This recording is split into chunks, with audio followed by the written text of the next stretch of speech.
Guys, तो आज के इस वीडियो में मैं आप लोगों के लिए बहुत ही यूज़फुल से टिप्स एंड ट्रिक्स लेकर आई हूँ। बहुत ही यूज़फुल से हैक्स लेकर आई हूँ जो कि आपकी रोज़मर्रा की लाइफ में बहुत ज़्यादा काम आने वाले हैं। आपके घंटों के काम मिनटों में हो जाएंगे और किचन में आपको बहुत ज़्यादा इन हैक्स से हेल्प होने वाली है। सो प्लीज़ वीडियो को पूरा देखिएगा और वीडियो पसंद आए तो प्लीज़ वीडियो को लाइक, शेयर एंड सब्सक्राइब ज़रूर कर दीजिएगा और बेल आइकन को हिट कर दीजिए जिससे कि मेरे नोटिफिकेशन आपको टाइम टू टाइम मिल सके और आप मेरे वीडियोज़ को ऐसे ही इंजॉय कर पाए। तो चलिए फटाफट से बिना देरी के आज का वीडियो स्टार्ट करते हैं। तो गाइस, कई बार क्या होता है हम लोग इस टाइप से जो है बर्तन वगैरह अपने वॉश करते हैं, ठीक है। तो जो बर्तन वॉश करके रखने वाली एक बास्केट आती है ऑनलाइन वगैरह, आपको यहाँ पर पिक्चर्स भी दिख जाएगी है, इस टाइप की खरीदते हैं तो वो एक्सपेंसिव होती है। आप मेरी यहाँ पर स्पेस भी देख सकते हैं, तो यहाँ स्पेस ना बहुत ज़्यादा कम है तो मैं यहाँ पर उसको स्टोर करके नहीं रखती हूँ। तो यहाँ पर ना मैं अपना एक हैक्स ट्राई कर लेती हूँ, अपना घर का जुगाड़ लगा लेती हूँ। इस तरीके की मेरे पास ट्रे है जो कि ये ट्रे जब कभी यूज़ होती है, वैसे कम ही यूज़ हो पाती है, जब कभी कोई ज़्यादा वाले गेस्ट आते हैं तभी यूज़ होती है। तो मैं इसको अपना डेली यूज़ में यूज़ लेती हूँ। यहाँ पर ये जो बास्केट आप देख रहे हैं ये ओनली मैंने यहाँ पर जो है 25 रुपीज़ में ख़रीदी थी। एटलीस्ट उन्होंने 35 बोला था तो मैंने 25 मार्किंग करके ले ली थी। और उस टाइम में मेरे पास यहाँ पर स्टैंड वगैरह रखा है, ये पुराना हो गया है तो इसको वैसे यूज़ नहीं करती, तो मैं इसको ऐसे एक ऑर्गेनाइज़र बनाकर यूज़ करती हूँ। आप चाहें तो इस टाइप की रिंग भी अगर आपके पास हो तो आप उसको भी यूज़ कर सकते हैं। तो यहाँ पर देखिए इस तरीके से अभी हमारा सेम उसी बास्केट की तरह ही हो गया है। वॉशेबल बास्केट जो होती है ना उसकी तरह ही बन के तैयार हो गया है। अब आप जो भी बर्तन वगैरह अपने वॉश करते हैं, ठीक है, तो उसको ना आप जैसे उस बास्केट में रखते थे वैसे ही आप सारे के सारे बर्तन वगैरह जो है आप अपने धुल के इसमें रखते जाइएगा और उल्टे करके रखिएगा जिससे कि पानी जो है इनका नीचे की तरफ स्क्वीज़ होता रहे इस तरीके से। तो मैं इसी बास्केट को यूज़ करती हूँ क्योंकि ये है आफ्टर यूज़ उसको मैं एडजस्ट करके कहीं पर भी रख सकती हूँ। छोटी सी है, ज़्यादा स्पेस भी नहीं लेती है, लेकिन वर्क जो है सेम वैसी बास्केट का ही करती है। आपका सारा का सारा पानी जो है इसमें से निकल जाएगा। हाँ, एक अब भी इस तरीके से वाई करें तो ये देखें होल ज़रूर होने चाहिए। तो यहाँ पर देखिए चारों तरफ मेरी बास्केट में होल ही होल है। तो इस तरीके से क्या है कि पानी सारा जो है ड्रेन होकर नीचे ट्रे में इकट्ठा हो जाता है। आप देख सकते हैं यहाँ पर सारा पानी जो है ड्रेन होकर इकट्ठा हो जाता है। फिर आप ना इसको यहाँ पर इस तरीके से कर दीजिए। वैसे तो सारा पानी चला जाता है अपने आप ही, इस होल बने हुए हैं तो निकल जाता है। यहाँ सिंक के बिल्कुल जस्ट पास में से रख देती हूँ तो अपने आप पानी ड्रेन आउट होता रहता है। एंड देन कभी कभार क्या होता है ना थोड़ा सा नीचे जम जाता है तो वह इस तरीके से ट्रे हटा कर सकते हैं। नेक्स्ट टिप से हम इस तरीके के बर्तन वगैरह यूज़ करते हैं, लाइक कुछ इस टाइप की लिड जो कि हम अपने बर्तन स्टैंड में लगाते हैं। तो ये लिड फंसती है बहुत ज़्यादा तो यूज़ मतलब रख नहीं पाते हैं, उसके में बहुत ज़्यादा स्पेस ले लेती है इस तरीके से। तो अगर आप भी इस तरीके से लिड वगैरह के लिए और ये जो खाने वाली प्लेट्स होती है इनके लिए जगह अगर आप प्रॉपर बनाना चाहते हैं तो आप अपने टाइल्स पर ना इस तरीके से हुक लगा लीजिए। जैसे कि मेरे पास यहाँ पर एक छोटा सा प्लेस खाली था, ये डोर के जस्ट पीछे का प्लेस है तो यहाँ पर खाली था तो मैंने कुछ हुक यहाँ पर लगा दी हैं। यहाँ पर मेरे किचन का डोर जो बंद होता है तो ये प्लेस जो है हाइड रहता है। तो यहाँ पर कुछ इस टाइप से हुक लगाई हैं, 2 हुक के बीच में आप इसे इस तरीके से हैंग कर सकते हैं अपनी प्लेट वगैरह, लिड वगैरह जो भी है। और दूसरा यहाँ पर जो है एक मैंने हुक लगा दिया यहाँ पर उल्टी करके, यहाँ पर जो है हुक को मैंने इस तरीके से लगाया है, ठीक है। तो यहाँ पर इस तरीके से आप लिड वगैरह हैंग कर सकते हैं। एंड जो ऊपर की तरफ हुक लगाई है तो उनमें फंसाकर आप जो है अपनी प्लेट्स वगैरह जो भी थाली वगैरह है उनको भी इस तरीके से आप रख सकते हैं, अटैच कर सकते हैं। तो क्या है इससे कि आपका स्पेस जो है ज़्यादा घिरता नहीं है और आपके सारे बर्तन वगैरह भी ऑर्गेनाइज रहते हैं। उल्टे होकर ये रहते हैं तो गंदे वगैरह भी नहीं होते हैं, हाइड रहते, कोई भी कीड़ा मकोड़ा जाने का टाइम नहीं लेता। नहीं तो आप इस तरीके से लगाकर अपने यूटेंसिल्स वगैरह जितने भी हैं उनको रख सकते हैं। आप देख सकते हैं ये मेरा डोर है, डोर के जस्ट पीछे ही किया है तो क्या है हाइड रहता है, दिखता भी नहीं है किसी को और सारी चीज़ें जो है वो वेल ऑर्गेनाइज रहती हैं। तो आप इस तरीके से भी ऑर्गेनाइज कर सकते हैं।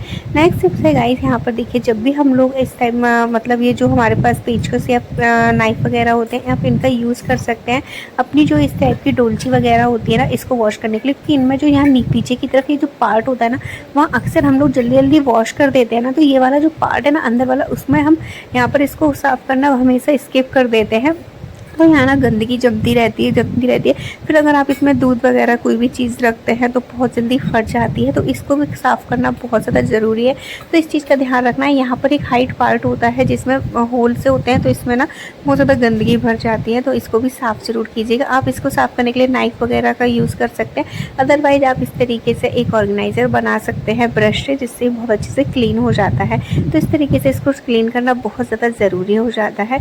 इसी के साथ साथ नेक्स्ट टिप्स मैं आपके साथ शेयर करूँ कि देखिए जब भी हम लोग आयरन वगैरह करते हैं, हमें इमीडिएटली आयरन करनी होती है। कई बार ऐसा होता है जल्दी-जल्दी में आयरन करते हैं, तो फिर हमें उसके लिए कपड़े बिछाने पड़ते हैं। किसी भी चीज़ पे करें, ज़मीन पे कर रहे हैं तो भी हमें कुछ ना कुछ कपड़े वगैरह बिछाने पड़ते हैं। किसी भी, या फिर अगर आप आयरन वाली टेबल यूज़ करते हैं तो टेबल को फ़ोल्ड करके रख देते हैं, तो फिर इसको खोलो-वोलो तो बहुत ज़्यादा टाइम जाता है। तो मैं हमेशा क्या करती हूँ, इस तरीके का एक हैंगर लेती हूँ और हैंगर में इस तरीके से जो शर्ट वगैरह है उसको यहाँ पर इस तरीके से लगा लेती हूँ, और इसी के साथ-साथ जो बटन वगैरह है उनको भी यहाँ पे इस तरीके से लगा के तैयार कर लेती हूँ।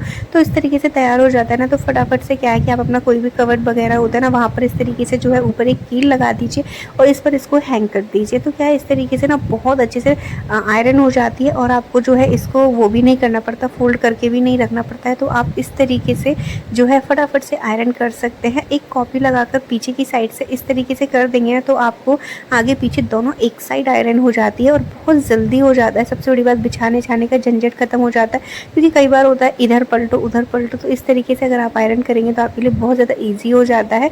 बस इस तरीके से आपको दोनों साइड से पकड़ के दबा के फ्रेश कर देना है, तो इससे आगे पीछे सेम टाइम पर ही आयरन हो जाती है। आप देख सकते हैं कितने अच्छे से आयरन हो जाती है। बस एक एक स्ट्रोक आपको टाइट करके इस तरीके से फेरना है और ये देखिए कितने फटाफट से हो जाती है। तो आप इस तरीके से जो है बच्चों की यूनिफॉर्म वगैरह पे अच्छे से आयरन कर सकते हैं, क्योंकि मैं ज़्यादातर यूनिफॉर्म पे ही आयरन डेली की डेली होती है। तो क्योंकि गर्मी है तो बच्चे रोज़ शर्ट चेंज करते हैं, तो आयरन का तो डेली का ही है। तो मैं इस तरीके से आयरन करती हूँ और फिर ऐसे ही हैंग रहने देती हूँ। तो क्या इनमें सिलवट वगैरह बिल्कुल भी नहीं आती है, बच्चे सुबह उठ के फटाफट से इसको पहन लेते हैं। नेक्स्ट टिप्स है गाइस कि हम लोग जब भी कोई भी चीज़ गर्म करते हैं, लाइक दूध वगैरह कोई भी चीज़ गर्म करते हैं, बनाते हैं, देन फिर जब भी हमें उसको स्टोव वगैरह से उतारना पड़ता है, अपने गैस स्टोव से जब भी उतारते हैं तो ऐसे ही हम अपने प्लेटफॉर्म पर रख देते हैं, सेल पर रख देते हैं, जिससे कि हमारे प्लेटफॉर्म और सेल पे जो ग्रेनाइट पत्थर लगा होता है वो बहुत ज़्यादा ख़राब हो जाता है। तो उसके लिए आप ना इस तरीके का एक स्टैंड बना सकते हैं। यहाँ पर जो मोटे वाले बैंगल्स होते हैं ना, उनको मैंने यूज़ किया और इस तरीके से जॉइंट कर लिया है। मैंने यहाँ पर मास्किंग टेप से इनको जॉइंट किया, फिर इसको आप अपने किचन में यूज़ कर सकते हैं, है ना। जैसे कि जब भी यहाँ पर आप रख दीजिए और फिर इसके ऊपर जब भी कोई भी गरम बर्तन वगैरह आपको जब उतारना है अपने गैस वगैरह से, तो उसे डायरेक्टली जो है पत्थर पर ना रख के आप ना इस स्टैंड पर रखिएगा। तो क्या इससे आपके पत्थर की चमक वगैरह भी नहीं खोती है और वो हमेशा ऐसे ही चमकते रहते हैं। तो इस तरीके का कि स्टैंड बनाकर आप यूज़ कर सकते हैं, बहुत ही ज़्यादा यूज़फुल है। ये रोटेशन भी होता रहता है इसमें, तो आप इस हैक्स को भी ज़रूर डेफिनेटली ट्राई कर सकते हैं।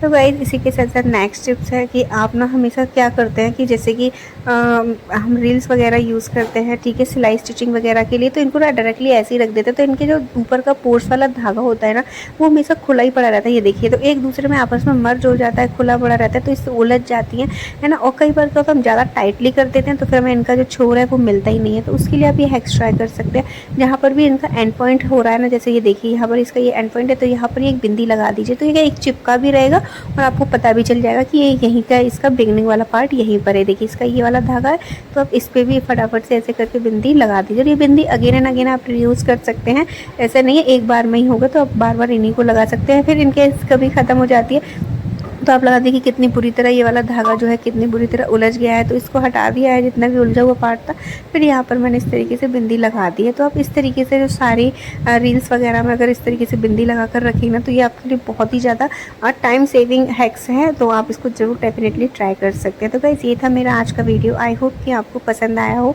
पसंद आया हो तो प्लीज़ वीडियो को लाइक कर दीजिएगा, चैनल को सब्सक्राइब कर लीजिए, बेल आइकन को हिट कर दीजिएगा, जिससे कि मेरे नोटिफिकेशन आपको टाइम टू टाइम मिल सके और आप मेरे वीडियोज़ ऐसे इंजॉय कर पाएँ। फिर मिलेंगे, बाय बाय।